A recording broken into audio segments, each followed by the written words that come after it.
తారక రామారావు గారి నేతృత్వంలో పిలిచిన ఈ టెండర్ ఏ సంస్థ పిలిచింది అధ్యక్ష?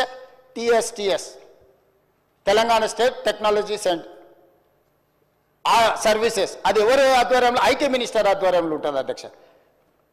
రెవెన్యూ డిపార్ట్మెంట్కు సంబంధించిన వ్యవస్థను నిర్వహించడానికి టెండర్ పిలవడానికి TSTSకి ఇస్తే TSTS టెండర్ పిలిచి ఆ శాఖ మంత్రి KTR గారు ఈరోజు వీళ్ళందరూ ఇప్పుడు నేను చదివి వినిపించిన వాళ్ళు గాదే శ్రీధర్ రాజు, రాహుల్ గోస్వామి, ఆనంద్ కుమార్ ఇట్లాంటి విదేశీ పౌరులు విదేశీ సంస్థల చేతుల్లో ఉన్న కంపెనీలో ధరణి పోర్టల్ పెట్టడంతో పూర్తిగా భద్రంగా ఎవరికి తెలియకుండా ఇదొక కాంట్రాక్చువల్ అగ్రిమెంట్ అధ్యక్ష.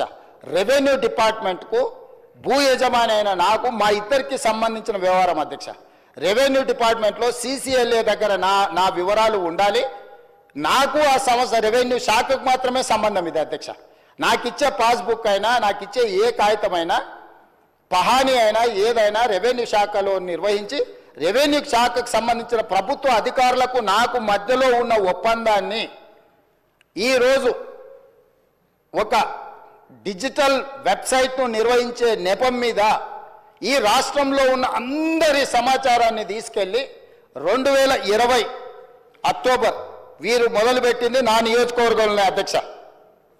ఈ ధరణి పోర్టల్ని ఆనాడు నేను పార్లమెంట్ సభ్యుడిగా బాధ్యత వహిస్తున్న మల్కాజ్గిరి పార్లమెంటు నియోజకవర్గంలో అక్టోబర్ 29, 2020 నాడు మూడుచింతలపల్లిలో ధరణి పోర్టల్ని మొట్టమొదట చంద్రశేఖరరావు గారు ప్రారంభించారు అధ్యక్ష. ఆ రోజు నుంచి ఈ రోజు వరకు ఈ ధరణికి సంబంధించిన వివరాలను ధరణి పోర్టల్ నిర్వహణ, మన భూములు, మన లావాదేవీలు, మన భూములకు సంబంధించిన సంపూర్ణ సమాచారము ఈరోజు ట్యాక్స్ 7 కంట్రీస్లో ఉన్న వ్యక్తులు ఈ దేశ పౌరులుగాని వాళ్ళ చేతుల గాదే శ్రీధర్ రాజు చేతిలో, రాహుల్ గోస్వామి చేతిలో, ఆనంద్ కుమార్ చేతిలో, లకితా దేవమ్మ చేతిలోకి వెళ్ళిపోయింది అధ్యక్ష.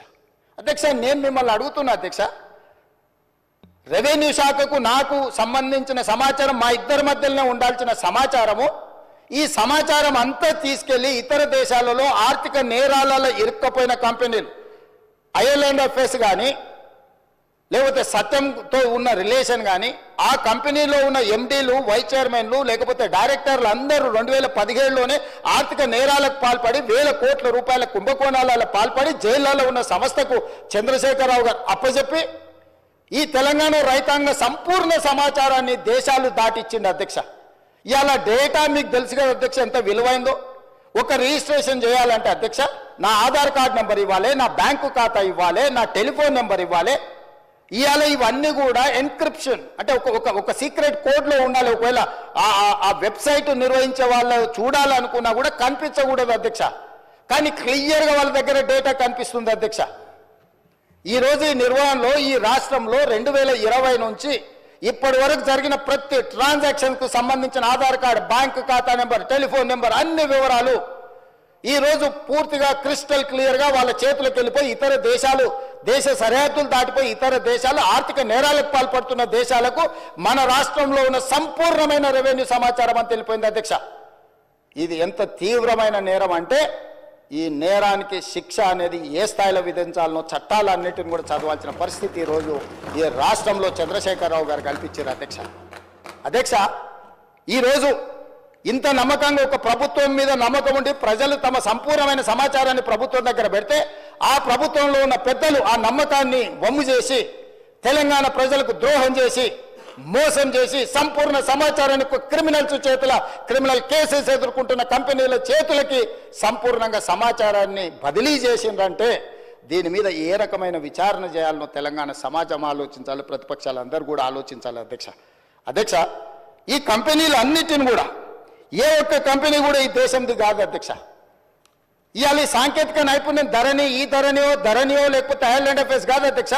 ఎప్పుడో తెలంగాణ రాష్ట్రంలో ఉమ్మడి రాష్ట్రంలో ఈ దేశంలోనే NIC వెబ్ ల్యాండ్ అనే ఒక వెబ్సైట్లో సంపూర్ణమైన ఇట్లాంటి డిజిటల్ వ్యవస్థ కేంద్ర ప్రభుత్వం పరిధిలో ఉన్న NIC దగ్గర సంపూర్ణంగా ఉంది అధ్యక్ష. ఇవాళ గుడ్ గవర్నెన్స్ మన దగ్గర ఉంది అధ్యక్ష. మనం లక్షలాది రాష్ట్రాల దేశాల పరీక్షలు మనం నిర్వహిస్తున్నాం అధ్యక్ష. మరి చెన్నారెడ్డి మానవ వనరుల విభాగంలో అద్భుతమైన సాంకేతిక నైపుణ్యం ఉన్న వ్యవస్థ మొత్తం మన ప్రభుత్వంలో ఉంది అధ్యక్ష. మనమే ఇతర దేశాలకు ఆదర్శంగా ఉండేటట్టు, ఇతర రాష్ట్రాలకు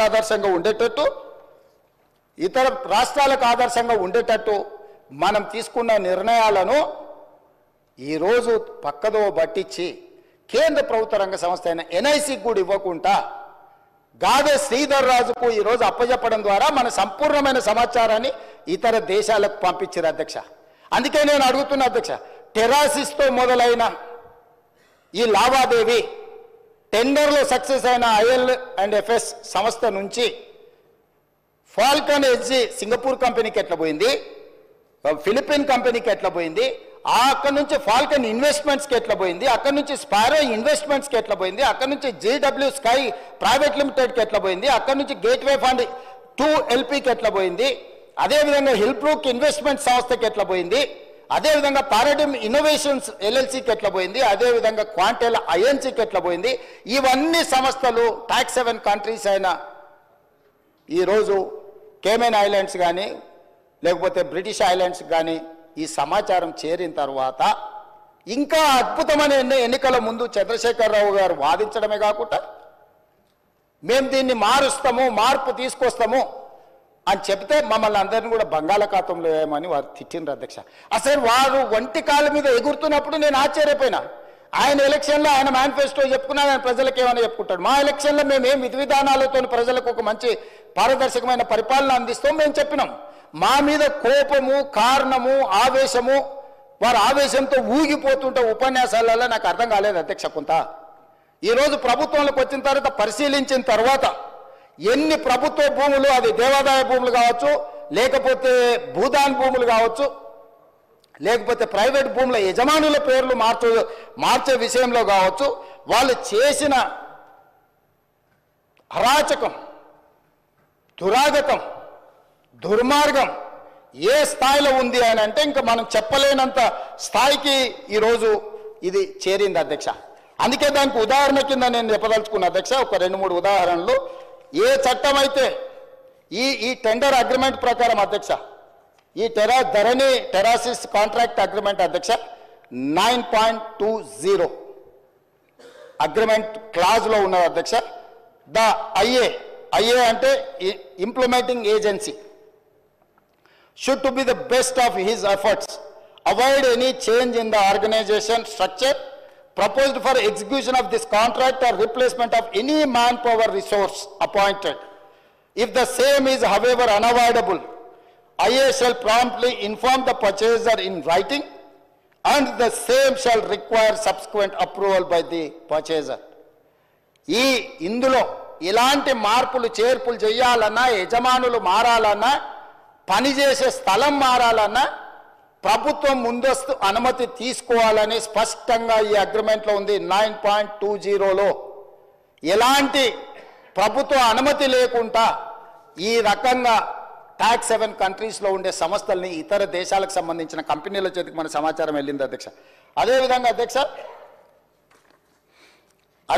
అధ్యక్ష 9.20.4 sub క్లాజ్లో all manpower resources deployed by the IA అంటే implementing agency అధ్యక్ష for execution of this contract must strictly adhere to the attendance reporting procedures and make their services available as agreed upon for the entire reporting time period at the purchaser's office location. Purchaser అంటే ఇక్కడ revenue department అధ్యక్ష CCLA. IA అంటే ఈరోజు Falcon investments ఏదైతే ఉన్నదో లేకపోతే టెరాసిస్ ఉన్నదో implementing agency అదే అధ్యక్ష. ఇంప్లిమెంటింగ్ ఏజెన్సీ తరఫున గాదె శ్రీధర్ రాజు రిప్రజెంట్ చేస్తాడు.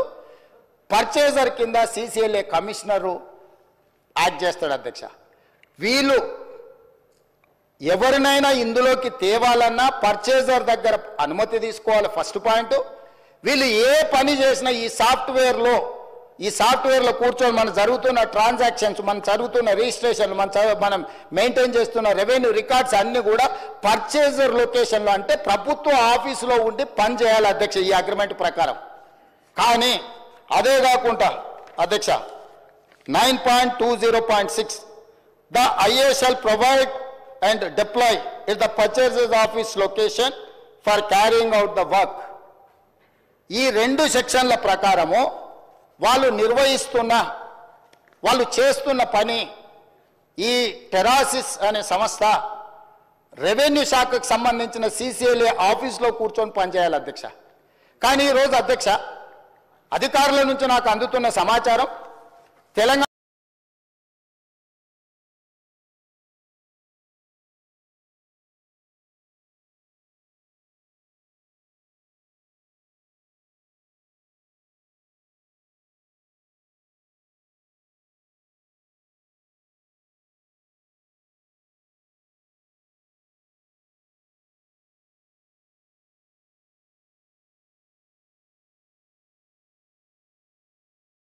రాష్ట్రంలో ప్రభుత్వ కార్యాలయంలో లేదు, బయట ఉన్నది.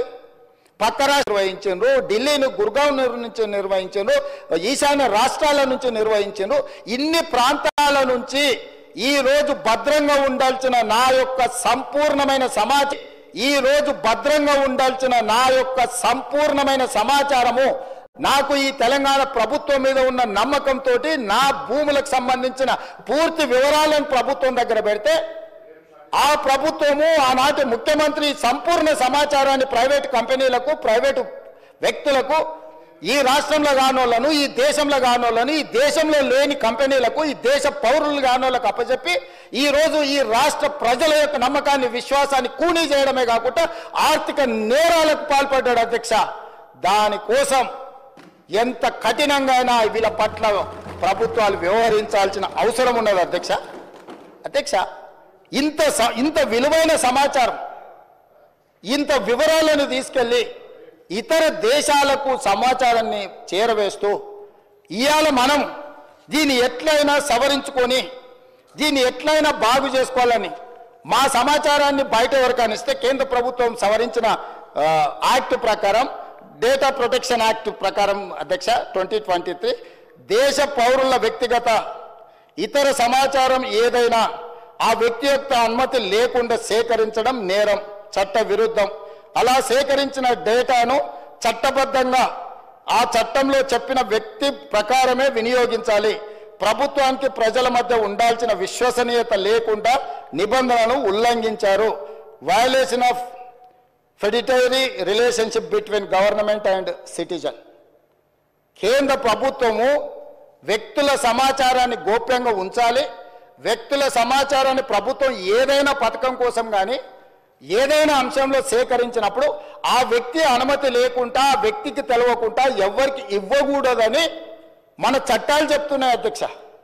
మరి ఈరోజు లక్షలాది మంది, కోట్లాది మంది చేసుకున్న రిజిస్ట్రేషన్లు, డాక్యుమెంట్లు, ఆధార్ కార్డు, బ్యాంకు ఖాతాలు, టెలిఫోన్ నెంబర్లు టోటల్గా చంద్రశేఖరరావు గారు, అదేవిధంగా కల్వకుంట్ల తారక రామారావు గారు, వాళ్ళ అనుంగు సహచరులైన గాదె శ్రీధర్ రాజు చేతి ద్వారా రాహుల్ గోస్వామి నుంచి మొదలు పెడితే ఈ రకరకాల వ్యక్తుల చేతులకు ఇతర దేశాలకి సమాచారాన్ని అంతా పంపించారు అధ్యక్ష. ఎందుకు ఈరోజు సంవత్సరం మొత్తం సాంకేతిక నిపుణులతో, రాజకీయ పార్టీలతో, రైతు కూలీ సంఘాలతో ప్రతి ఒక్కరితో ఎందుకు చర్చించినాం అధ్యక్ష? ఇంత తీవ్రమైన నేరం జరగడానికి అవకాశం కలిగించిన ధరణి, చంద్రశేఖరరావు, తారక రామారావు గారి విషయంలో ప్రభుత్వం స్పష్టమైన విధానంతో ముందుకు వెళ్ళాలని మా రెవెన్యూ శాఖ మంత్రి గారు కొన్ని వందల మీటింగులు పెట్టిండు అధ్యక్ష. ఇది ఆషామాషిగా ఈ చట్టం ఈరోజు సభ ముందుకు రాలేదు అధ్యక్ష. ఈ చట్టం ఈరోజు ఈ సభ ముందుకు వచ్చిందంటే ఎన్నో నిద్రలేని రాత్రులు, కొన్ని వందల గంటలు ఈ అధికారులు, వీళ్ళు, మేమందరం, నా పాత్ర పరిమితమే. వాళ్ళు చేస్తున్న పనిని ప్రోత్సహించడం ముఖ్యమంత్రిగా నేను చేసిన పని. కానీ ఇక్కడ కూర్చున్న అధికారులు కానీ, కమిటీ కానీ, రిటైర్డ్ ఆఫీసర్స్ కానీ, రిలేటెడ్ కన్సర్న్ మినిస్టర్ కానీ వాళ్ళు కొన్ని వందల గంటలు, రోజుల కొద్దీ దీని మీద చర్చించి దీన్ని క్షుణ్ణంగా పరిశీలించి ఈ భూభారతి 2024 చట్టాన్ని సభలోకి తీసుకొచ్చినాం అధ్యక్ష. ఈ సభలోకి తెచ్చి దీని పట్ల ఒక మంచి చర్చ జరగడం ద్వారా సంపూర్ణమైన విశ్వాసాన్ని ఇవాళ మేము వచ్చిన తర్వాత వాళ్ళ కాంట్రాక్టు పూర్తి చేసి NICకి బదిలీ చేసినాం అధ్యక్ష. నిన్నమననే వాళ్ళకి టెండర్ అగ్రిమెంట్ ఉండి బదిలీ చేయని పరిస్థితుల్లో నాకు తెలిసి ఒక నెల అయినట్టు కేంద్ర ప్రభుత్వానికి సంబంధించిన సంస్థకు ఈ సమాచారాన్ని బదిలీ చేసి ఇవాళ సంస్థ టెరాసిస్ అనే సంస్థ గాదె శ్రీధర్ రాజు NICకి సహకరిస్తలేడు. ఎందుకంటే ఈ డేటా మొత్తం ట్రాన్స్ఫర్ చేయాలి. ప్రభుత్వ రంగ సంస్థ దాన్ని నిర్వహించాలి అని అంటే తన దగ్గర ఉన్న సమాచారాన్ని మొత్తం ఈ కేంద్ర ప్రభుత్వానికి బదిలీ చేస్తే తప్ప, కేంద్ర ప్రభుత్వ రంగ సంస్థకు బదిలీ చేస్తే తప్ప ఈరోజు అది నిర్వహించలేని పరిస్థితి. ఎందుకు మేము కొంతకాలం మౌనంగా ఉన్నామంటే ఇప్పుడు ఏ మాత్రం ఇందులో ఏ కేసులో ఇంకే విచారణకు ఆదేశిస్తే ఒక్క టాక్స్ హెవెన్ కంట్రీస్లో, కేమెన్ ఐలాండ్స్లో లేకపోతే వర్జీనియా, బ్రిటిష్ వర్జీనియా ఎక్కడో ఉండి ఒక్క క్లిక్ కొడితే మన దగ్గర ఉన్న సమాచారం మొత్తం క్రాష్ అయిపోతుంది అధ్యక్ష. మన దగ్గర ఉండే సర్వర్లు అన్నిటిని కూడా డౌన్ చేస్తే దీన్ని రిపేర్ చేసుకోవడానికి, రిస్టోర్ చేసుకోవడానికి లేదా భవిష్యత్తులో రిజిస్ట్రేషన్లు చేసుకోవాలంటే కూడా అది రోజులు పట్టొచ్చు, నెలలు కూడా పట్టొచ్చు అధ్యక్ష. ఇంత కుట్రపూరితంగా ఒక వ్యక్తి చేతిలో యువరాజు గారిని ఆ రాజులు ఇంప్రెస్ చేసి ఉండొచ్చు. యువరాజు గారికి ఆ రాజులు అత్యంత సన్నిహితులు, కుడి భుజం ఎడం భుజం అయి ఉండొచ్చు. కానీ మనందరి సమాచారాన్ని రాష్ట్ర ప్రభుత్వం పూర్తి వివరాలను ఒక వ్యక్తి చేతిలో పెట్టి రాష్ట్రాలనుగా దేశాల సరిహద్దులు దాటిచ్చి ఏ దేశంలో అయితే ఎలాంటి మనం శిక్షలు, ఎలాంటి నేరగాళ్ళను పట్టుకోవడానికి ఒప్పందం లేని దేశాలకు పంపించారు అధ్యక్ష. నేను ఈరోజు మీకు చెప్తున్నా అధ్యక్ష, పార్లమెంట్ సభ్యుడిగా కొన్ని వందల లెటర్లు రాసిన ఆ దేశాలకు నేను మనుషులను పంపించిన, డేటా సేకరించడానికి డబ్బులు కట్టైనా తీసుకురాపోండి అని యుఎస్ నుంచి నా మిత్రులను ఆ దేశానికి పంపించిన అధ్యక్ష. వాళ్ళు ఇవ్వలేదు. నా దగ్గర చాలా వివరాలు ఉన్నాయి అధ్యక్ష. నేను దీని మీద రీసెర్చ్ చేసినప్పుడు వీళ్ళు ఎన్ని రకాల అధ్యక్ష రిజిస్ట్రేషన్స్ అనేటివి డే టైంలో జరుగుతాయి అధ్యక్ష. మనం స్లాట్ బుక్ చేసుకుంటాం నార్మల్గా గౌరవ 10 to 5 or 6, 7 ఒకవేళ అయితే 7, 8 o'clock రిజిస్ట్రేషన్లు అధ్యక్ష. రాత్రి 9 గంటల నుంచి ఉదయం 6 గంటల వరకు కూడా రిజిస్ట్రేషన్లు జరిగిన డాక్యుమెంట్లు ఉన్నాయి అధ్యక్ష. అర్ధరాత్రి పూట ఏ ప్రభుత్వ అధికారి డాక్యుమెంట్లు రిజిస్ట్రేషన్ చేసిండు? అర్ధరాత్రి డాక్యుమెంట్లు రిజిస్ట్రేషన్ చేసే వ్యవస్థ మన రాష్ట్రంలో ఉందా? ఏ చట్టం ప్రకారం అర్ధరాత్రి పూట్ల డాక్యుమెంట్లు ఎగ్జిక్యూట్ అయినాయో ఇవాళ మనం విచారణ చేయాల్సిన అవసరం లేదా అధ్యక్ష? ఎందుకు ఈరోజు వాళ్ళు అక్కడ నించోని, ఎందుకు ఈరోజు చర్చ జరగకుండా భూభారతి 2024 మీద చర్చనే జరగొద్దు, ససే మీద ముఖ్యమంత్రి గారు ఒకవేళ మాట్లాడితే ఈ బండారం బయటపడుతుంది, ఎట్లయినా అడ్డుకోవాలి అని ఎన్ని రకాల ప్రయత్నాలు చేసినా మీరు చూసిరు కదా అధ్యక్ష. అధ్యక్ష, ధరణి వెబ్సైట్ వచ్చిన తర్వాత కొన్ని డాక్యుమెంట్లు నేను చెప్పదలుచుకున్నా అధ్యక్ష. మిత్రుడు మహేష్ రెడ్డి గారు కూడా ఉన్నారు, వారు కూడా వినాలి. కిషన్ రెడ్డి గారు స్వయంగా తిమ్మాపూర్ ఆయన సొంతూరులో భూదాన్ భూములకు సంబంధించి కిషన్ రెడ్డి గారు అపోజిషన్ లీడర్గా ఉన్నప్పుడు వాళ్ళు కంప్లైంట్ చేసిండు అధ్యక్ష. 100 ఎకరాల భూదాన్ భూమిని డాక్యుమెంట్లు మార్చే పరిస్థితి ఉన్నది, వాటి కాపాడు ఉండని. ఈరోజు కేంద్ర మంత్రి అధ్యక్ష కిషన్ రెడ్డి గారు, గతంలో హోంశాఖ మంత్రి అధ్యక్ష, ఆ కిషన్ రెడ్డి గారు ఫిర్యాదు చేసిన భూములను కూడా భూదాన్ భూములను కందుకూరు మండలం తిమ్మాపూర్ గ్రామం కిషన్ రెడ్డి కేంద్ర హోంశాఖ మంత్రిగా ఉన్నప్పుడే ప్రైవేట్ వ్యక్తుల పేర్ల మీద, ప్రైవేటు భూముల పేరు మీద భూదాన్ భూములను మార్చి భూములను అమ్మేసి దాని వెనకాల ఉన్నది ఎవరో తేలాలి అధ్యక్ష. నేను వచ్చిన తర్వాత ఎఫ్ఐఆర్ చేయించిన అధ్యక్ష. నేను వచ్చిన తర్వాత కిషన్ రెడ్డి గారి ఫిర్యాదును ఒక కేంద్ర మంత్రి అయిన ఆ భయం కూడా లేదు. ఆ రోజు హోంశాఖ మంత్రిగా కిషన్ రెడ్డి గారు ఉన్నారు అధ్యక్ష. ఆయన సొంతూరులో 100 ఎకరాల భూదాన్ భూములకు సంబంధించి కిషన్ రెడ్డి గారు ఫిర్యాదు చేస్తే కిషన్ రెడ్డి గారి ఫిర్యాదును కూడా లెక్క చేయకుండా భూములను ప్రైవేట్ వ్యక్తుల పేరు మీదకి మార్చేసింది అధ్యక్ష. నేను వచ్చిన వెంబడే నేను కేసు కట్టించిన అధ్యక్ష. పోకల్వాడలో ఈరోజు ప్రభుత్వ భూములను ప్రైవేట్కు ఈ ధరణి పోర్టల్ ద్వారా ఒక 2 ఎగ్జాంపుల్స్ చెప్తున్నా అధ్యక్ష. కొన్ని వందల వేలు ఉన్నాయి. రంగారెడ్డి, సంగారెడ్డి, మేడ్చల్ లాంటి జిల్లాలే కాదు ఇతర ప్రాంతాలలో కొన్ని వేల ఎకరాల ప్రభుత్వ భూములను యజమానుల పేర్లు మార్చడమే కాదు కొత్త అన్ని తయారు చేసి వాటి అన్నిటిని కూడా సిద్దిపేట రకరకాల ఒక్క దగ్గర అని కాదు, నాగారము ఒక ప్లేస్ అని కాదు అధ్యక్ష. ఇవాళ నేను ఎందుకు కిషన్ రెడ్డి గారితో ప్రస్తావిస్తున్నా అంటే ఈరోజు ఆయన యూనియన్ క్యాబినెట్ మినిస్టర్ అధ్యక్ష. ఆయన సొంతూరులో ఆయన ఫిర్యాదు చేస్తే కూడా భయం లేకుండా భూదాన్ భూములను బదిలీ చేసి ప్రైవేట్ వ్యక్తులకు పట్టా భూముల కింద రిజిస్ట్రేషన్ చేసింది అధ్యక్ష. నేను వచ్చిన తర్వాత కిషన్ రెడ్డి గారు కూడా ఫిర్యాదు చేస్తే దీని మీద చర్యలు తీసుకోకపోతే ఎట్లా అని నేను ఎంక్వైరీకి ఆర్డర్ ప్లేస్ చేసి క్రిమినల్ కేసు బుక్ చేసిన అధ్యక్ష. ఇట్లా ప్రతి దగ్గర ఒక్కొక్కటి కాదు అధ్యక్ష. పోకల్వాడలో కానీ ఇతర ప్రాంతాలలో కానీ చాలా ప్లేసులు, చాలా ఎఫ్ఐఆర్లు, కొన్ని మా గంధంగూడ విలేజ్ కానీ ఇవి నేను వచ్చిన తర్వాత కొన్ని నా దృష్టికి వచ్చిన వాటిని ఈరోజు నేను ఈ క్రిమినల్ కేసులు ప్రభుత్వ భూములను ప్రైవేట్ భూములను, ప్రైవేట్ అయితే ఇప్పుడు ఈ వెబ్సైట్ ఓనర్కి ఎంత స్వేచ్ఛ ఉందంటే ఏడైనా కూర్చోవచ్చు, ఎప్పుడైనా ఏం కావాలన్నా ధరణి పోర్టల్కి వెళ్ళిపోయి మహేశ్వర్ రెడ్డి గారి పేరు మీద ఉన్న భూమిని శంకర్ గారి పేరు మీదకి మార్చొచ్చు, శంకర్ గారి పేరు మీద ఉన్న భూమి రేవంత్ రెడ్డి పేరు మీదకి మార్చొచ్చు, 30 ఎకరాలు ఉన్న భూమిని 3 ఎకరాలు చేయొచ్చు, 3 ఎకరాలు ఉన్న భూమిని 3 గుంటలు చేయొచ్చు. ఏం కావాలన్నా స్వైర విహారం చేసే అధికారం వాళ్ళకి ఇచ్చి ఆ ప్రైవేట్ ఏజెన్సీలకు ఇచ్చి ఇవాళ పూర్తిగా రాష్ట్రంలో ఉండే భూమి అంటేనే భయపడేటట్టు, భూమి అంటేనే మాకు ఉంటుందో ఉండదో అనే అభద్రతా భావనలకు నెట్టేసే ధరణి చట్టాన్ని తీసుకొచ్చి ఈరోజు మొత్తం లోపభూయిష్టంగా వీటిని తయారు చేస్తే గత సంవత్సరం నుంచి చాలాసార్లు చాలామంది మమ్మల్ని అన్నారు, ఇంకెప్పుడు తెస్తారా మీరు, ఎప్పుడు మీరు కొత్త చట్టం తెస్తారా? అధ్యక్ష, అవగాహన చేసుకోవడానికి కూడా సమయం కావాలి అధ్యక్ష. ఇవాళ ఇంత కీలకమైన ఇంత ప్రతిష్టాత్మకమైన భూభారతి 2024 చట్టం సభలోకి వచ్చినప్పుడు ప్రధాన ప్రతిపక్షం బాధ్యత ఏంది అధ్యక్ష? ధరణి నిజంగా అద్భుతమే అయితే భూభారతి లోపభూయిష్టమో రాజకీయ కారణాల చేత వెళ్ళి ప్రభుత్వం ప్రవేశపెడితే మమ్మల్ని అడగాలి, మమ్మల్ని కడగాలి, మమ్మల్ని అన్ని రకాలుగా నిలదీయాలి కదా అధ్యక్ష. ప్రతిపక్ష నాయకుడు వారు సభలోకి రావాలి కదా. ఎందుకంటే మా అందరికంటే వారికి ఉద్యమకారుడికి ఎక్కువ అవగాహన ఉంది. 80,000 పుస్తకాలు చదివినాను వారు పదే పదే చెప్పినప్పుడు ఆ 80,000 పుస్తకాల యొక్క సారాంశాన్ని రంగరించి వారి మెదడును కూడా కరిగించి వారు సృష్టించిన అద్భుతం అమృతం ఆ ధరణి గురించి వారు వచ్చి లేదా వాళ్ళ పార్టీ తరఫున సంపూర్ణంగా మాట్లాడుంటే బాగుండేది కదా అధ్యక్ష. అది ఈ మాట్లాడితే ఈ భూభారతి మీద చర్చ జరిగితే వాళ్ళ భూభాగవతం బయటపడుతుంది, వాళ్ళ బండారం బయటపడుతుంది.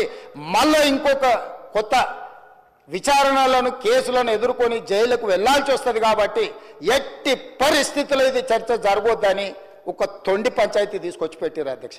అధ్యక్ష, బీఎస్సీ జరిగింది, బిజినెస్ అడ్వైజరీ కమిటీ మీటింగ్ తమరి నాయకత్వంలో జరిగింది. మేము అందరం కూడా వచ్చినాం.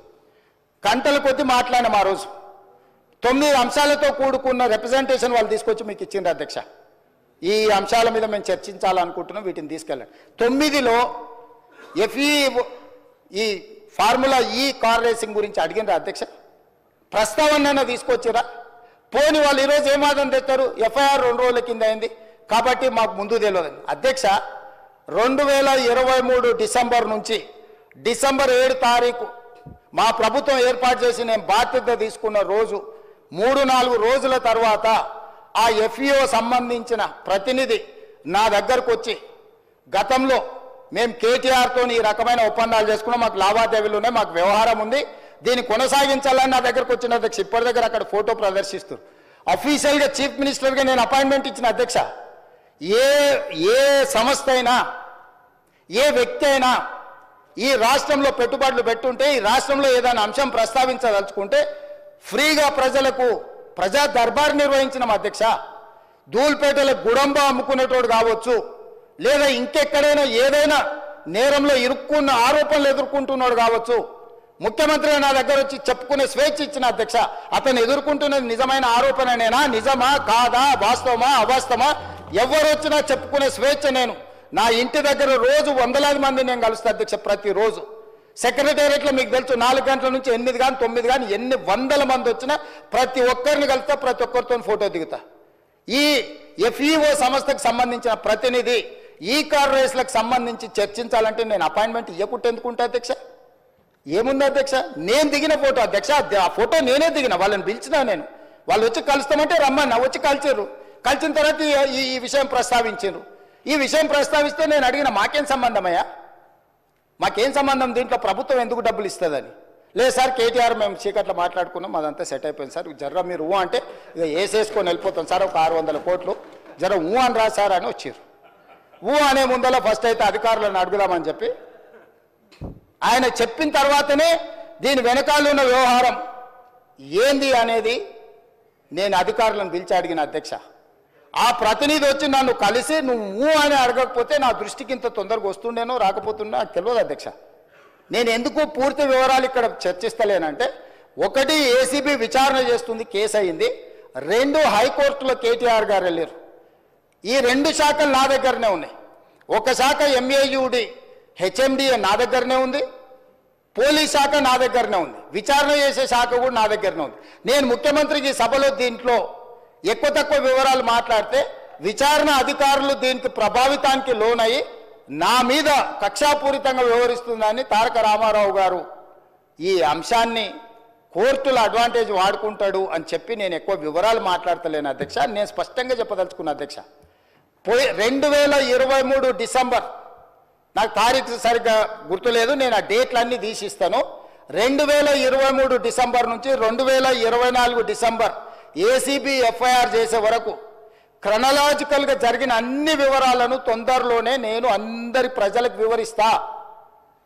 ఆ సంస్థకు సంబంధించిన ప్రతినిధి నన్ను కలిసి నాకు వాళ్ళు జరిగిన లోపాయకారి ఒప్పందాల గురించి చెప్పి దీన్ని నువ్వు సహకరించాలని అడిగినప్పుడు శాఖ నుంచి సమాచారాన్ని తెప్పించుకొని ఇది తెలంగాణ రాష్ట్ర ప్రజలకు సంబంధించిన సొమ్ము, హైదరాబాద్ నగర అభివృద్ధి కోసం మాత్రమే వాడాలి, కొద్దిమంది తోసుకుంటే కుదరదు అని చెప్పి దాన్ని వివిధ సందర్భాలలో అధికారుల నుంచి సమాచారాన్ని సేకరించి అధికారులకు పై అధికారులు నోటీసులు ఇచ్చి వాళ్ళు ఇచ్చిన రిప్లైల ఆధారంగా దాన్ని విచారణ చేపట్టాలి అని చెప్పి ఈరోజు ఫిర్యాదు చేసినాం అధ్యక్ష.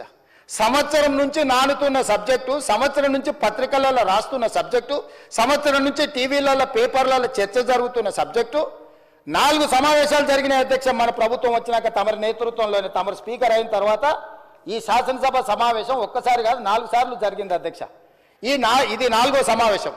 4 సమావేశాలలో ఏ రోజైనా ఫార్ములా ఈ రేస్ గురించి బీఆర్ఎస్ ఎప్పుడైనా మాట్లాడిందా అధ్యక్ష? ప్రపంచంలో ఉండే చంద్రమండలంలో ఉండే ధూళి దుమ్ము గురించి అనకాపల్లి నుంచి అమలాపురం నుంచి అమెరికా వరకు కేటీఆర్ గారు అన్ని విషయాలు మాట్లాడిండు. ట్విట్టర్ పిట్ట రోజు విషయాలను ప్రస్తావించిన ఏ రోజన్నా ఈ ట్విట్టర్ పిట్ట ఈ ఫార్ములా ఈ రేస్ గురించి ఎప్పుడైనా మాట్లాడిండు అధ్యక్ష? ఇవాళ నిన్న సాయంత్రం నుంచి ఎట్టి పరిస్థితుల్లో చర్చ జరగాల్సిందే, ఈ సభను నడవనీయం. ఏంటి అధ్యక్ష దురహంకారం? 2023 డిసెంబర్లో ఓడించి అధికారంలోకి వెళ్ళి దించారు. ఇంకా వాళ్ళ అహంభావం తగ్గలేదని 2024 పార్లమెంట్ ఎన్నికల్లో డిపాజిట్లు పుంజుకున్నారు అధ్యక్ష. అయినా ఇంకా వీళ్ళు అధికారం పోయినా మారలేదు, డిపాజిట్లు పోయినా మారలేదు. ఈరోజు మెదడు కూడా పోయినట్టుంది అధ్యక్ష వాళ్ళు చేస్తున్న అల్లరి చిల్లర పనులు చూస్తుంటే. అధ్యక్ష, మనం బాధ్యత కలిగిన ప్రజాప్రతినిధులం. ఇంత కీలకమైన సమస్య చర్చ జరుగుతున్నప్పుడు ఈ చర్చను కొనసాగించి చర్చ పూర్తయిన తర్వాత తీసుకోమని అడగనున్నారు అధ్యక్ష. తమరు అనుమతిస్తే ఏదైనా. ఇవాళ నేను ఎందుకు వివరాలు ఇక్కడ మొత్తం చెప్పలేకపోతున్నానంటే, ఒక పక్కన ఏసీబీ విచారణ చేస్తుంది, రెండవ పక్కన కోర్టులో అతను వాదనలు వినిపిస్తున్నాడు. నేను ఏ సమాచారం అవసరానికి మించి వాస్తవాలను ఏది మాట్లాడినా ముఖ్యమంత్రిగా ఈ శాఖ 2 శాఖలు నా పరిధిలోనే ఉన్నాయి కాబట్టి నేను ఏదైనా ఆ శాఖల మీద ప్రభావితం, ఆ శాఖలను ఏదైనా ప్రభావితం చేస్తా అని చెప్పి ఏదైనా అనుకునే అవకాశం ఉంటుంది కాబట్టి నేను ఆ వివరాల జోలికి వెళ్తలేను. మీ ద్వారా ఇన్ని వివరాలు చెప్పిన నేను ఒకటే కోరుకుంటున్నా అధ్యక్ష, ఫార్ములా ఈ రేస్కు సంబంధించి వారు పట్టుబడుతున్నారు. ఒకసారి అధికారులతో ఒకసారి కోర్టులో పరిస్థితులను అంచనా వేసుకున్నాక మీరెప్పుడు పిలిస్తప్పుడు ఇక్కడైనా ఎక్కడైనా ఒకవేళ వాళ్ళకి శాసనసభలో చర్చించడానికి వాళ్ళకు ఒకవేళ ఏమైనా ఇబ్బందులు ఉంటే వాళ్ళ పార్టీ ఆఫీస్కి అయినా కూడా వస్తాం అధ్యక్ష, మాకేం అభ్యంతరం లేదు. 100 కోట్లు ప్రభుత్వం సొమ్ము కొల్లగొట్టి ఇతర దేశాలకు తరలించి మేము పట్టుకున్నాక ఇక్కడ నుంచి అక్కడికి పోయింది తెలిసిందే కదా అంటాడు అధ్యక్ష. మీ ఖాతాలో ఉన్న పైసలు సైబర్ క్రైమ్ వాడు వేరే ఖాతాలకు మార్చుకొని వాడు ఎన్నో కొండ మీద కూర్చొని ప్రసాద్ గారి ఖాతాలో ఉన్న సొమ్మంతా నా దగ్గరకు వచ్చింది, నన్నేందుకు పట్టుకునేది అంటే మన అర్థం ఉందా అధ్యక్ష? హెచ్ఎండిఏ ఖాతాలో ఉండాల్సిన కోట్ల రూపాయలు లండన్లో ఏదో కంపెనీకి మార్చి ఆ లండన్ కంపెనీ వెనకాల నీకేం లాలుచుందో చెప్పకుండా ముందు ట్రైపార్టీ అగ్రిమెంట్ ఉన్నదాన్ని బైపార్టీ అగ్రిమెంట్ చేసి బైపార్టీ అగ్రిమెంట్ల ఎన్నికల నిబంధనలు ఉల్లంఘించి రాష్ట్ర ప్రభుత్వ విధి విధానాలను ఉల్లంఘించి అన్ని రకాలుగా కోట్ల రూపాయలు అధ్యక్ష 55 కోట్లు అంటుండు అధ్యక్ష. వీళ్ళు చేసుకున్నది 600 కోట్లు ఎన్నికే, 55 కోట్లు ఇవ్వగానే నేను పట్టుకున్నా అధ్యక్ష. 55 కోట్లు ఇవ్వగానే నేను పట్టుకున్నా కాబట్టి 500 కోట్లు మిగిలిపోయినాయి అధ్యక్ష. లేకపోతే నేను జర్ర ఆయన వచ్చిండు కదా చెప్పిన కదా అధ్యక్ష, జర్ర ఊ అని అయిపోతుందని. నేను జర్ర ఊ అంటే 600 పోతుండే అధ్యక్ష. 55 కోట్లు చిన్న అమౌంట్ అధ్యక్ష ప్రజలది. ఇవాళ హాస్పిటల్లో 50,000 లక్ష రూపాయలు హాస్పిటల్ ఖర్చులకు లేకుండా ప్రాణాలు పోతున్నాయి అధ్యక్ష. ప్రభుత్వ సొమ్ముకు జవాబుదారీతనంగా ఉండాల్సిన ప్రజాప్రతినిధులు 55 కోట్లు పోతే ఏమైంది? ఇవాళ ఈ రేసులు అంటాడు, ఫార్ములా రేసులు అంటాడు, ఎల్లుండి రేసు గుర్రాలతో కూడా ప్రతిష్ట వస్తుందంట, ఆ తర్వాత జువ్వా కూడా ఇది అంటాడు, ఆ తర్వాత గుట్కా కూడా అంటాడు, ఆ తర్వాత డ్రగ్స్ కూడా అంటాడు. ఇవన్నీ కూడా ఏదో రకంగా పాపులారిటీ తెచ్చేటివే కదా అధ్యక్ష. ఫామ్ హౌస్లో డ్రగ్స్ దొరుకుతాయా, మేము పడకపోతే దావత్ చేసుకోవద్దా అంటాడు. ఏంది అధ్యక్ష ఈ దబాయింపు? ఏంది పండుగ పూట దీపావళి పండుగ పూట మనం చేసుకుంటే చిచ్చుబుట్లు కాల్చుకుంటాం అధ్యక్ష, సారాబుట్లు పెట్టుకుంటాం అధ్యక్ష. డైరెక్ట్ డ్రగ్స్ కొకేన్ కన్జ్యూమ్ చేసిన వ్యక్తి ఆ ఇంట్లో పట్టుబడితే బయటకు వచ్చి దబాయిస్తాడు. అవును మా బామార్ది గృహప్రవేశం చేసుకుంటే కనీసం కొకేన్ అన్న తీసుకోమా మేము? ఏ సంస్కృతిలో ఏ సాంప్రదాయంలో ఉందా అధ్యక్ష? మీరు చూడండి వారు ఏం మాట్లాడుతున్నారో. సరే వీళ్ళు ఇట్లా మాట్లాడి ఇప్పుడు నిన్న మీరే చూసారు కదా అధ్యక్ష, పెద్దల శ్రీనివాసరెడ్డి గారు కూడా చెప్పారు, ఔటర్ రింగ్ రోడ్ విషయంలో నువ్వు క్యాన్సిల్ చేసేయి. ఈయననే కాదు వెనకాల నుంచి మైక్లో లేడు, ఆయన కూడా అన్నాడు క్యాన్సిల్ చేయాలంటే ఎట్లా చేయాలి అధ్యక్ష? విచారణ చేయకుంటే unilateral cancellation, one side cancellation జరుగుద్దా అధ్యక్ష? ఏదైనా ఒక ఒప్పందము నగదు బదిలీ అయిన తర్వాత ఆ నగదు బదిలీ చేసి ప్రభుత్వం చేసుకున్న ఒప్పందము ఏదైనా రద్దు చేయాలంటే విచారణ జరగాలి, విచారణలో తప్పు జరిగిందని నిరూపించాలి. తప్పు జరిగిందని నిరూపించిన తర్వాతనే చట్ట ప్రకారము రద్దు చేయడానికి అవకాశం ఉంటుంది. అడిగింది వాళ్ళే, డిమాండ్ చేసింది వాళ్ళే. నేను లేచి నించొని ప్రకటించిన తర్వాత మళ్ళీ హరీష్ రావు గారు అభినందించండు, మేము స్వాగతిస్తున్నాం మీ విచారణని. ఇవ్వాలంటే నా మీద కక్షతోని విచారణకు ఆదేశించిండని. అంటే ఔటర్ రింగ్ రోడ్ అమ్ముకున్నా ఏమనొద్దు, హెచ్ఎండిఏలో 100 కోట్లు విదేశాలకు తరలించి ఆ విదేశాలలో మీరు ఎట్టెట్లా వంచుకుంటారో ఎవరెవరు ఈ నుంచి నువ్వు ఎఫ్ఈఓ ఖాతాలకు పోయిందో చూపిస్తున్నావు. ఎఫ్ఈఓ ఖాతాల నుంచి లండన్లో ఎవరి ఖాతాలకు పోయినావు మళ్ళీ అవతల ఎవరు తేల్చాలి అధ్యక్ష? విచారణ చేయకుండా తేలుతుందా అధ్యక్ష? ప్లస్ నోట్లు పంపలే అధ్యక్ష, పౌండ్స్ కొనాలి ప్రభుత్వం అంటే ఆర్బీఐ అనుమతి తీసుకోవాలి అధ్యక్ష. ఫారిన్ కరెన్సీ పర్చేజ్ చేయాలంటే ఏ ట్రాన్సాక్షన్ చేయాలన్నా రిజర్వ్ బ్యాంక్ గైడ్ లైన్స్ ఉన్నాయి అధ్యక్ష. ఎట్లా పడితే అట్లా నా దగ్గర నోట్లు ఉన్నాయని నోట్లు ఇచ్చి డాలర్లు కొంటా, డాలర్లు ఇచ్చి పౌండ్స్ కొంటా, లేకపోతే రూబీలు కొంటా అని లేదు అధ్యక్ష. భారతదేశము రాజ్యాంగం పరిధిలో రిజర్వ్ బ్యాంకు కొన్ని నిబంధనలు అధ్యక్ష. పౌండ్స్ కొనాలంటే రిజర్వ్ బ్యాంక్ అనుమతి ఇవ్వాలి అధ్యక్ష. హెచ్ఎండిఏ ఖాతాలో ఉండాల్సిన పైసల్ని సీదా బ్యాంకు పోయి పౌండ్స్ కింద మార్చి పక్క దేశాలకు పంపించినందుకు ఇన్కమ్ ట్యాక్స్ నీ మీద ఫైన్ వేస్తే దానికి ఒక 8.5 కోట్లు కట్టి ఇవాళ మొత్తము 600 కోట్లకు మీరు లూటీ చేయాలని పథకం వేసుకొని 55 కోట్లు కొట్టేసినాక పట్టుబడి దాని మీద ఈరోజు విచారణకు సంవత్సరం నుంచి చర్చ జరుగుతుంటే దాని మీద విచారణ ఈరోజు ఏదో కొత్తగా వచ్చినట్టు ధరణి మీద చర్చ వద్దు, దాని మీద చర్చ చేయండి అంటున్నారు అధ్యక్ష. ఏం అధ్యక్ష, రేపు ఎల్లుండి అవతలెల్లుండి ఎట్లా కోర్టులో విచారణ జరుగుతుంది, ఏసీబీలో విచారణ జరుగుతుంది, మళ్ళీ హౌస్ వస్తూనే ఉంది. 4 సమావేశాలు వాళ్ళు అడగలేదు. ఇవాళ ధరణి వచ్చినప్పుడే ఈ ధరణికి సంబంధించిన లోపాలను, ఘోరాలను, నేరాలను ఈరోజు ఈ ప్రభుత్వం బయట పెడుతుందని భూభారతి చట్టం ఎట్టి పరిస్థితులు ఆమోదింపజేయనీయకూడదు. భూభారతి చట్టం ఆమోదించి ఫోరెన్సిక్ ఆడిట్ ఏదైతే మా ఉప ముఖ్యమంత్రి గారు, మా రెవెన్యూ శాఖ మంత్రి గారు డెఫినెట్గా ఈ మొత్తం ట్రాన్సాక్షన్స్ మీద ఫోరెన్సిక్ ఆడిట్ చేపట్టి ప్రభుత్వ భూములు అన్యాక్రాంతం ఎట్లయిపోయినాయి, ప్రైవేట్లో జరిగిన గోల్మాల్ ఏంటో నిగ్గు తెలుస్తామనే ఒక నిర్ణయానికి వచ్చి ఆ విషయాన్ని పసిగట్టి ఈరోజు సభ నడవకుండా సభలో ఆ చెత్త అంతా ఇది పరిస్థితి అధ్యక్ష. నేను ఎప్పుడైనా చర్చలకు వెనక పోతాను అధ్యక్ష. మీకు నేను చాలా సంవత్సరాల నుంచి తమరు నన్ను చూస్తూనే ఉన్నారు కదా, రాజకీయాలకు లేనప్పటి నుంచి కూడా చర్చలు ఏమైనా వెనక పోయేటోనా అధ్యక్ష? మీకు తెలియదా? ఏదైనా విషయంలో వెనకడికి చేసేది ఎప్పుడైనా జరిగిందా అధ్యక్ష? అంటే ఈరోజు మీరు తప్పించుకోవడానికి, మీరు చేసిన నేరాలను కప్పిపుచ్చుకోవడానికి ఈ రకంగా సభను అవమానించి తమరిని కించపరిచే విధంగా మాట్లాడి సభా గౌరవాన్ని, ఆ కుర్చీ మర్యాదను మంటగలిపి చర్చనే జరగొద్దు, బిల్లే పాస్ కావద్దు, ఈ భూములు, ప్రజలు, రైతులు బాగుపడొద్దు అని ఒక కుట్రపూరితమైన, నేరాపూరితమైన ఆలోచనతోటి ఈరోజు వాళ్ళందరూ అట్లా ఆటవికంగా వ్యవహరించడాన్ని మమ్మల్ని వదిలేయండి అధ్యక్ష. మేము పాలకపక్షం, వాళ్ళు ప్రతిపక్షం ఉండొచ్చు. కమ్యూనిస్టు సోదరులు ఎప్పుడు కూడా మీరు గతంలో కూడా చూడండి, ఎప్పుడు కూడా చాడ వెంకటరెడ్డి గారు ఉండొచ్చు, లేకపోతే నోముల నరసింహయ్య గారు ఉండొచ్చు, లేకపోతే అంతకంటే ముందు వెనక్కి వెళ్ళిన వాళ్ళు ఎప్పుడు కూడా ప్రభుత్వం ప్రతిపక్షానికి పాలకపక్షానికి చర్చలలో ఒక డెడ్ లాక్ వస్తే, అంటే ఒక ఏమంటారు ఎక్కడిదక్కడ ఆగిపోతే వాటిని సమన్వయం చేసి చర్చలకు ముందుకు తీసుకెళ్లారు అధ్యక్ష. వాళ్ళు ఎప్పుడు కూడా ఈ సభ చర్చలు జరుగుతాయనే, ప్రజల సమస్యల మీద చర్చలు జరుగుతాయనే పరిష్కారం చూపిస్తారని నమ్మే కమ్యూనిస్టులు దాదాపుగా ఉమ్మడి రాష్ట్రంలో అటు తెలుగుదేశం ఉన్నా, ఇటు కాంగ్రెస్ ఉన్నా, లేకపోతే కాంగ్రెస్ అధికారంలో నుండి తెలుగుదేశం ప్రతిపక్షంలో ఉన్న ప్రతిస్తంభన వచ్చినప్పుడు కమ్యూనిస్టులు కీలకమైన బాధ్యత తీసుకొని, ఎంఐఎం కీలకమైన బాధ్యత తీసుకొని సభను నడిపించడానికి, సాంప్రదాయాలను కొనసాగించడానికి ఒక సమన్వయం చేసేది అధ్యక్ష.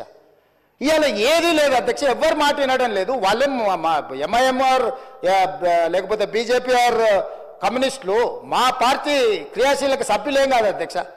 వాళ్ళందరూ చర్చ జరగని చర్చ ఇది అత్యంత కీలకమైంది. మేము కొన్ని అంశాలు ప్రభుత్వం దృష్టికి తీసుకుదలుచుకున్నాం. తెచ్చుతున్న చట్టంలో కూడా ఏదైనా లోపాలు లేకపోతే వాటిలో ఏమైనా సూచనలు చేయాలని వాళ్ళు అడుగుతుంటే మేము ఎవ్వరిని మాట్లాడనీయము, మా ఇష్ట రాజ్యాంగం మేము వ్యవహరిస్తాము. ఇది తెలంగాణకు గౌరవము తెచ్చిపెట్టదు అధ్యక్ష. ఈ సభలో అట్లా వ్యవహరించే వాళ్ళ పట్ల తమరు నిశితంగా ఆలోచన చేసి ఒక మంచి నిర్ణయం తీసుకోవాల్సిన సమయం వచ్చేసింది అధ్యక్ష. 1 సంవత్సరం పూర్తి అయిపోయింది. ఇంకా మనం చిల్లర మల్లర వేషాలు వేసుకుంటా 10 సంవత్సరాలలో 100 సంవత్సరాలకు కావాల్సినంత దోసుకొని విధ్వంసం చేసి చర్చనే జరగొద్దు, చట్టమే మారొద్దు, చట్టం మా ఇష్ట ప్రకారమే నడవాలి, మీ ఇష్ట ప్రకారం వద్దు అని 23 డిసెంబర్లో అధికారం కోల్పోయారు, 24 మే జూన్లో డిపాజిట్లు కోల్పోయారు, 24 డిసెంబర్లో మీరు మెదడు కూడా కోల్పోయినట్టుగా అనిపిస్తుంది అధ్యక్ష నాకు. కాబట్టి ఇట్లాంటి వ్యవహారాలను తమరు కొంచెం గట్టిగా అప్పుడప్పుడు మీరు కూడా కొంచెం కొరడా జల్పించాల్సిన పరిస్థితులు వచ్చినట్టు నాకు అనిపిస్తుంది అధ్యక్ష. తమరు ఏ ఆదేశం ఇచ్చినా మేము పాటిస్తాం. ప్రభుత్వం వైపు నుంచి ఫార్ములా ఈ రేస్ మీద మీరు అనుమతిస్తే పూర్తి స్థాయి వివరాలను తీసుకొచ్చి కూర్చొని సభ ద్వారా తెలంగాణ సమాజానికి వివరించడానికి నాకు ఎలాంటి అభ్యంతరం లేదు. వారు ప్రదర్శిస్తున్న ఫోటో నాదే, ఆ పక్కల వాళ్ళు చూపించిన ఆయన FEO ప్రతినిధే.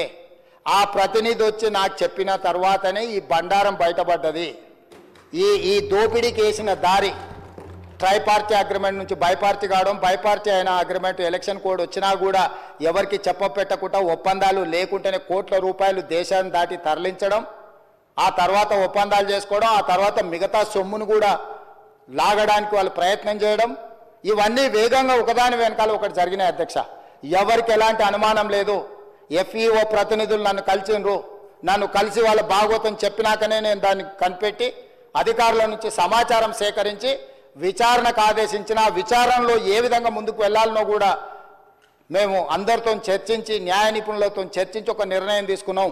ఆ నిర్ణయం మేరకే గవర్నర్ గారికి లేఖ రాసినాం. గవర్నర్ గారు కూడా న్యాయ నిపుణులను సంప్రదించిన తర్వాతే విచారణకు అనుమతి ఇచ్చిండ్రు.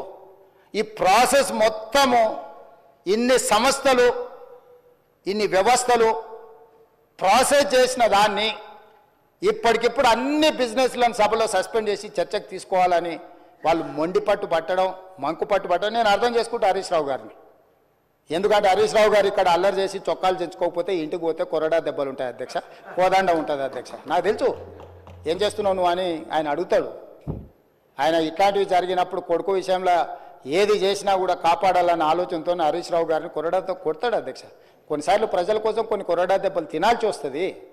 నువ్వు మరీ శీలాన్ని నిరూపించుకోవడానికి, లేకపోతే నేను బాగా వీరోచితంగా కొట్లాడినాని, లేకపోతే నిన్న నువ్వు అడిగితేనే ఔటర్ రింగ్ రోడ్లో మేము వేసిన విచారణకు కావాలని నువ్వు తారక రామారావు గారిని ఇరికించినావు అని మీ కుటుంబంలో పంచాయతీ ఉండొచ్చు అధ్యక్ష. సహజంగా కుటుంబం అన్న తర్వాత చిన్న చిన్న సమస్యలు ఉంటాయి అధ్యక్ష, మీకు తెలియదా? ఇప్పుడు నువ్వు ఉద్దేశం ఏముందో నాకు తెలియదు. డిమాండ్ చేసింది హరీష్ రావు గారే, వారు డిమాండ్ చేసిండు కాబట్టి అనుమతి ఇచ్చారు. ఈరోజు మహేశ్వర్ రెడ్డి గారు డిమాండ్ చేసిండు, శ్రీనివాసరెడ్డి గారు దాన్ని అనుమతి ఇచ్చిండు. సీనియర్ సభ్యులు అడిగినప్పుడు వాళ్ళు అడిగిన దాంట్లో సహేతుకత ఉండి కొంత బలం ఉంటే వాళ్ళ వాదనలో కానీ విషయంలో కానీ ప్రభుత్వానికి ఏముంది అధ్యక్ష? నిన్న హరీష్ రావు గారు అడిగిన ఔటర్ రింగ్ రోడ్డు విచారణ అయినా, నేడు బీజేపీ పక్ష నాయకుడు ఏలేటి మహేశ్వర్ రెడ్డి గారు చేసిన డిమాండ్ అయినా సహేతుకమైందని ప్రభుత్వం భావించింది కాబట్టి విచారణలకు ఆదేశించింది. కాబట్టి దయచేసి ఈ సభ, నాకు రాష్ట్రపతి గారి కార్యక్రమం ఉన్నది, అక్కడ రాష్ట్రపతి గారి ప్రోగ్రాంకి వెళ్ళేది ఉన్నది అధ్యక్ష. ఈ సభను, ఈ బిల్లు ఒక అద్భుతం. ఇందులో ఏమైనా చిన్న చిన్న సూచనలు, ఎగ్జిక్యూటివ్ ఆర్డర్స్లో ఏమైనా కావాలంటే కూడా మనం కరెక్షన్ చేసుకుందాం. ప్రభుత్వం ఓపెన్ మైండ్తో ఉన్నాయి, ప్రభుత్వానికి ఎలాంటి హిడెన్ ఎజెండా లేదు. ఒక మంచి చట్టం తెస్తే మాకే పేరు వస్తుంది. ఎందుకంటే ఈ భూమితో ముడిపడి ఉన్న ప్రాంతం తెలంగాణ. ఈ భూమే సర్వం, ఈ భూమే తెలంగాణ సార్వభౌమాధికారాన్ని తెచ్చిపెట్టింది. ఈ భూమి కోసం అసూలు బాసిన వాళ్ళు ఉన్నారు, వాళ్ళందరూ కూడా న్యాయం చేయాలనే సాదా బైనామాలు కావచ్చు, రెవెన్యూ రికార్డు కావచ్చు, లేకపోతే పోడు భూముల పట్టాలు కావచ్చు, లేకపోతే అసైన్మెంట్ పట్టాలు కావచ్చు, ఏదైనా భూమి రిలేటెడ్ ఇష్యూ. భూమి అంటే భూభారతి అని అంటే అది ఇందిరమ్మ కాంగ్రెస్ పార్టీ. ఎందుకంటే అసైన్మెంట్ భూములు ఇచ్చింది కానీ, పోడు భూముల పట్టాలు ఇచ్చింది కానీ, పేదలకు ఇండ్ల పట్టాలు ఇచ్చింది కానీ, ప్రతి వాడికి భూ పంపకాలు చేయడం ద్వారానే కాంగ్రెస్ పార్టీ ప్రజలలో ఈ రోజుకు 140 సంవత్సరాల నుంచి ఉన్న పార్టీ. ఇంకా ప్రజలల్లో ప్రేమ అభిమానం ఉంది, ఇందిరమ్మ పేరు తలుచుకుంటున్నారు అని అంటే ఈ భూమి యొక్క హక్కులను పేదవాళ్ళ కోసం కాపాడడం వల్లనే. అట్లాంటి హక్కులను కాపాడడానికి భూభారతి 2024 చట్టాన్ని మా రెవెన్యూ శాఖ మంత్రి పొంగులేటి శ్రీనివాసరెడ్డి గారు ఏదైతే సభలో ప్రవేశపెట్టారో సభ్యులందరూ వీలైనంత మేరకు చర్చించారు. కొన్ని రిటర్న్లు కూడా ఎవరికన్నా ఇచ్చినా కూడా వాటిని కూడా మనం పరిగణలోకి తీసుకుందాం. అన్ని రకాలుగా ఒక మంచి చట్టం చేసుకుందాము. ఈ మంచి చట్టంలో అందరినీ ఇప్పటి కూడా నేను విజ్ఞప్తి చేస్తున్నా, ఇవాళ సాయంత్రం వరకు బీఆర్ఎస్ఓ లేదన్నా రిటర్న్ డాక్యుమెంట్ సబ్మిట్ చేసినా కూడా తమరు అనుమతి ఇవ్వండి. ఒకవేళ అసెంబ్లీ సెక్రటరీ గారికి వాళ్ళు ఏదైనా పంపించిన అందులో ఏదైనా విలువైన సూచన ఉంటే అధికారులకు కానీ నేను మంత్రి గారికి కానీ అడుగుతున్నా. ఈ ఒకవేళ ఏదైనా ఉన్నా కూడా ఎగ్జిక్యూటివ్ ఆర్డర్లో ఒకవేళ చట్టంలో మనం అమెండ్మెంట్ చేసుకోవడానికి ప్రొవిజన్ లేకపోయి ఉండొచ్చు, ఏదైనా ఉంటే, అంటే వాళ్ళు ఇంత అల్లరి చేసినా ఏది చేసినా వాళ్ళు ఏదైనా విలువైన సూచన చేస్తా అంటే మాత్రం మాకు ఎలాంటి అభ్యంతరం లేదు అధ్యక్ష. ఈ చట్టాన్ని మీ అందరూ పెద్ద ఎత్తున మద్దతు పలికి ఆమోదించాల్సిందిగా నేను కోరుకుంటున్నా అధ్యక్ష. ధన్యవాదాలు.